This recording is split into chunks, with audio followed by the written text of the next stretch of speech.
entre le maire de la ville de Cotonou et le préfet du littoral Modeste Toboula. Dans une émission radio de la place, le préfet a indexé le maire. Pour lui, l'autorité communale ne respecte pas la tutelle que la préfecture. Un extrait des propos du préfet lors de l'émission de la matinée d'hier.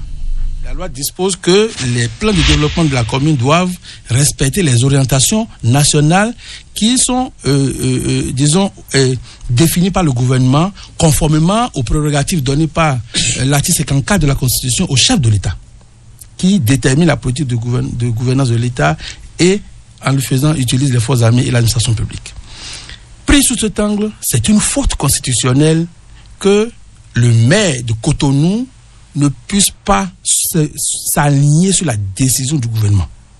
La mairie de Cotonou n'est pas une république dans une autre. Bon, écoutez, nous s'en fout des polémiques. Si ce n'est pas que notre objectif, ce n'est pas une opération qu'on veut effectuer pour capitaliser quelque chose sur le plan politique ou pour aller contre une personnalité, moi, j'allais prendre mes responsabilités et enclencher le processus de suspension du maire. Parce que quand vous observez très bien, la mairie de Cotonou n'est pas une république en dehors de la république. Tous les autres maires, y compris les maires de son obédience politique, ont pris l'opération à bras le corps. Et c'est quand nous on a fini maintenant de faire le plus dur, qui se présentent pour aller saluer les populations, il y avait des bas-fonds pour dire qu'il est en train d'installer, qu'il est en train de reloger des dames dans des bas-fonds. C'est regrettable. La gouvernance de la commune de Cotonou est une gouvernance, excusez-moi le terme, totalement nulle. Moins les finis. Je pèse mes mots. Et puis, réponse du Berger la Berger, le maire de Cotonou, en marge du lancement de l'opération de relogement, a tenu à répondre aux propos du préfet.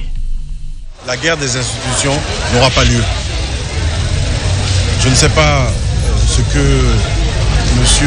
Toboula a dit, mais je m'en tiens à cette ligne que je me suis fixée et que j'ai partagée avec mes collaborateurs.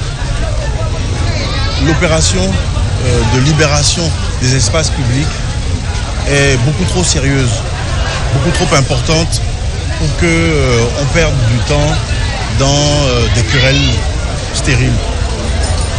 Nous devons nous préoccuper de trouver des places aux sinistrés. C'est à ça que nous sommes en train de nous atteler. Et je crois que ce serait bien que tout le monde comprenne le message et travaille dans le même sens.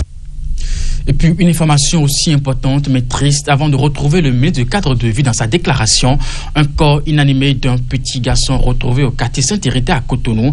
Âgé de moins d'1 an, l'enfant a été abandonné.